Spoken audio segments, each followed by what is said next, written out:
Bonjour Christophe, merci de me recevoir ici sur le stand de la marque Velcan. On est au Roc d'Azur. En 2019, c'est ton premier salon ici à Fréjus.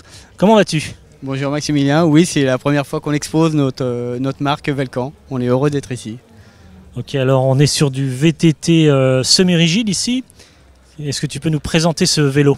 Oui, donc le Panache SR qu'on développe depuis 2 ans, qui est maintenant totalement au point et qu'on a décidé de vendre. Et le petit frère, le Panache tout suspendu, qui devrait être commercialisé dans 2 ou 3 mois. Ok, alors Velcan, ça veut dire quoi? Velcan, c'est un mix entre volcan et vélo. On devait trouver une marque, trouver un nom qui adapté pour le sport et facile à retenir, voilà. Ok, alors Velcan est une marque française s'il vous plaît, et vous le savez, vous tous qui me regardez, j'aime bien les vélos français. Alors on va parler de ce vélo, marque français, vélo français, 100% français. Ah, il est totalement français, on l'a conçu, on l'a tracé, on l'a fabriqué dans notre usine au Mans, on a découpé les fibres de carbone, on les a assemblées, on les a cuites, on les a finies, il est même peint dans notre petite usine. Ok, alors on parle de carbone, un VTT en carbone, c'est très important de comprendre un petit peu qu'il y a différents types de fibres de carbone. Quel a été le travail sur ce vélo? Alors on a fait une étude complète, il n'y avait plus de connaissances en France sur la fabrication des vélos, le tissu industriel n'existait presque plus. On a fait des calculs de structure des vélos avec des bureaux d'études pour vérifier le comportement sur un modèle mathématique. Après on a choisi des patchs, défini les plans de drapage, on a assemblé tout ça sur ce qu'on appelle des noyaux EPS et on a cuit notre carbone. Il a fallu plusieurs itérations avant d'arriver au modèle qui nous convenait bien.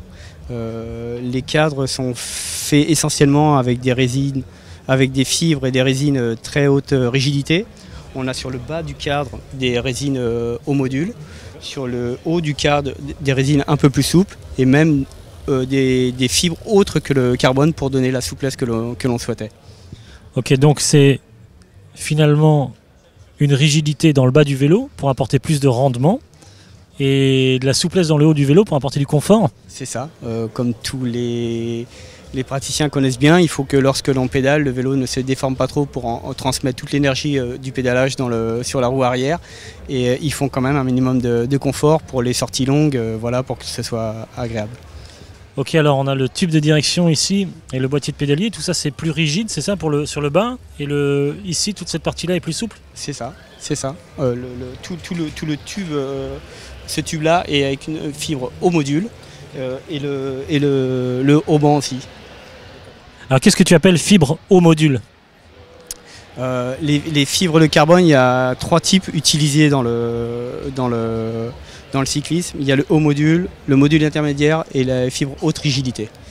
Il faut qu'on arrive à des poids le plus léger possible avec un rendu et un comportement mécanique le meilleur possible. Donc les fibres haut module permettent d'avoir des épaisseurs fines et des propriétés très fortes, donc des poids minimisés. Ok, c'est la manière dont on va tresser aussi chacune des fibres? Alors on ne peut pas parler de tresser, on travaille avec ce qu'on appelle des tissus pré-imprégnés. Les cadres sont faits en multicouches de fibres et on va superposer des fibres différentes, avec des grammages différents, avec des orientations différentes pour arriver à trouver le résultat optimum. Ok, on va parler un tout petit peu de l'équipement de ce vélo. Là on est plutôt sur un vélo haut de gamme, compétition, performance, on est dans le cross-country. C'est ça, on a essayé de faire des gammes à peu près pour les différents praticiens. On va démarrer avec un entrée de gamme déjà en monoplateau 12 vitesses à 2590 € pour aller vers des vélos un peu plus élitistes avec du matériel tip-top. Ok, alors quel est le montage ici en termes de roues, transmission, fourche? Pour coller à l'esprit du projet Made in France, puisque notre cadre est fabriqué en France, on a voulu des composants le plus français possible, au moins pour les matériaux, avec des matériaux haut de gamme. On a voulu des composants le plus français possible. On équipe nos vélos avec des jantes Duc, qui sont des très très bonnes jantes. On a On travaille soit avec Shimano, soit avec Rodshox sur la transmission en fonction des gammes. Et sur les fourches, on met soit du Fox, soit du Seed. Celui-ci, c'est une Seed carbone. Ok, là on est sur une transmission en monoplateau avec quelle cassette à l'arrière? Donc là on est en XX1, on est en 32 à l'avant, 10-50 à l'arrière. On peut moduler si on le souhaite. Aujourd'hui, tous les vélos sortent quasiment en monoplateau. Ce cadre-là a la possibilité aussi de recevoir un aménagement pour le double plateau. Ok, vous avez un catalogue de vélos, on choisit un modèle ou est-ce qu'on peut configurer son vélo? Alors, on a mis 5 modèles en gamme pour guider les consommateurs et les gens qui veulent acheter, mais aussi on peut personnaliser son vélo. On met les composants que l'on souhaite. Ok, merci beaucoup Christophe d'avoir répondu à mes questions. Si on veut plus d'informations au sujet de ces vélos Velcan, est-ce qu'il y a un site internet? Oui, on peut consulter le site Velcan Cycle qui est tout frais, qu'on vient de finir pour le Rock d'Azur. Ok, merci beaucoup et longue vie à la marque Velcan. Merci à toi, merci beaucoup. Merci Maximilien.